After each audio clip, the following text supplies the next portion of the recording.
The TG7000 tub grinder by Vermeer is a staple on almost any land clearing and land development site due to its sheer versatility and its operational effectiveness. TWH has done an incredible job, you'll hear that word a lot, so bear with me and get used to it, job of recreating this machine in 1/50th scale with obviously the tub grinder as well as a Peterbilt 379 tractor that comes with it to haul it around. Starting off first with the tractor, we'll go ahead and get that out of the way. The only assembly that's required out of the box is fitting mirrors and air horns, and TWH have thoughtfully included a few extras should you get pissed off and break a few off or lose them. Hey, we've all done there. We've all been there. It's happened before. Some amazing diamond-plated finish up here on the wheel wells.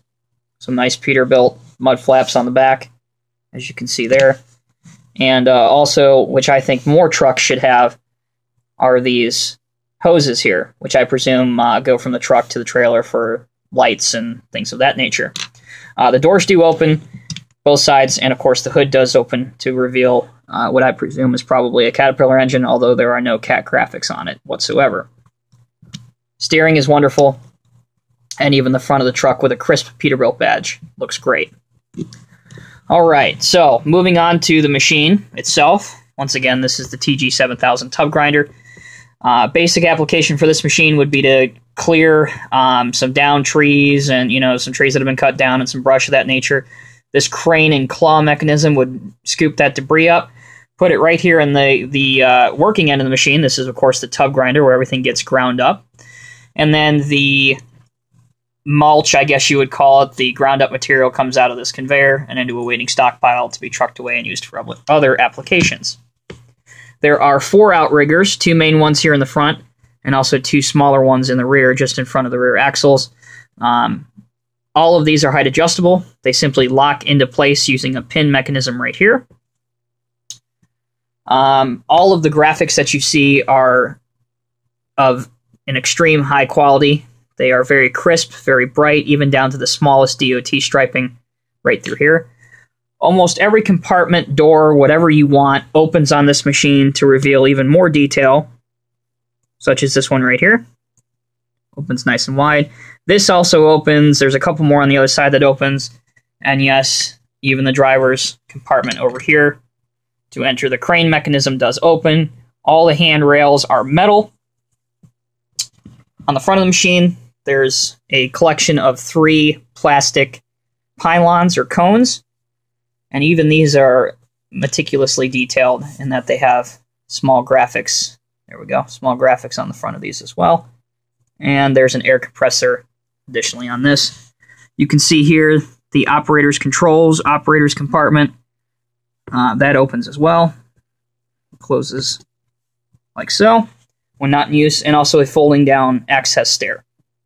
There's also a folding down stair on the back, which you won't probably get to see. Now, on to the grinding the tub grinder part of this thing. It also comes with an anvil, right here, and 2 screens. All 3 of these parts, as you may have guessed, are metal. This is the opening mechanism here. You can see a huge hydraulic ram. Again, finely detailed. And this is the grinder that does spin. Now you would put the screeds and the aforementioned anvil in here to lock them into place for different sizes, depending on whatever material you're putting through this machine. Also, there's a motor here. Again, another Caterpillar motor that's not badged, but that's quite all right, considering this is a Vermeer model and not a Caterpillar model. Some warning graphics, warning decal, everything. You could look at this thing for 3 hours and you would still see new things on it. It's one of those type of models. I've never had anything quite like this before. And when you're done looking inside, that snaps back into place with a satisfactory snap. Moving towards the back for the conveyor, it does fold up for transport very nicely. And as mentioned, here's a folding down stairwell there. Now, the last part about this thing, which I wish more models would do, several of the Vermeer models have started doing this, but included is a reprint of the real machine's brochure with some nice pictures and some additional details about the real machine. And also included is a short directional guide for setting the machine up for different poses. For example, for transport or a job site setup pose.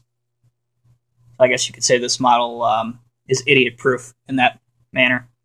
But anyway, guys, I appreciate the support. This will be my last video for 2014. I've enjoyed kind of networking and making some new friends, and it's good to see that this community is alive and well despite the worldwide recession. I definitely wanted to go out this year with a bang, and this model has not disappointed.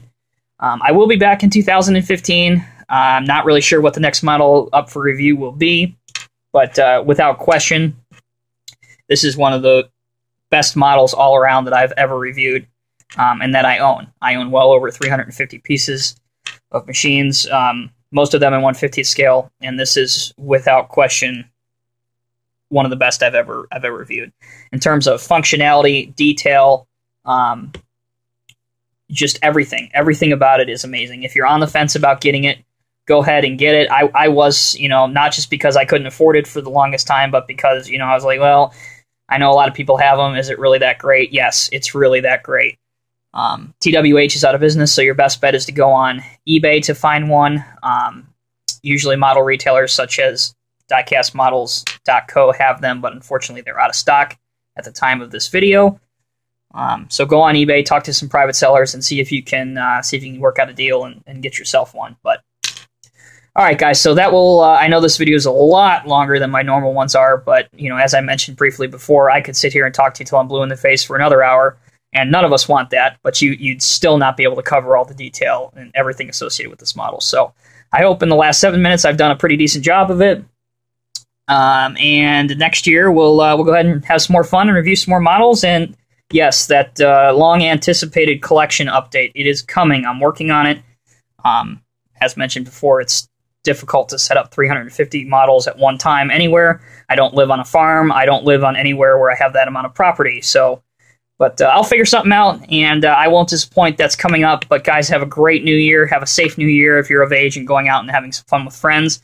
And we'll see you back in 2015.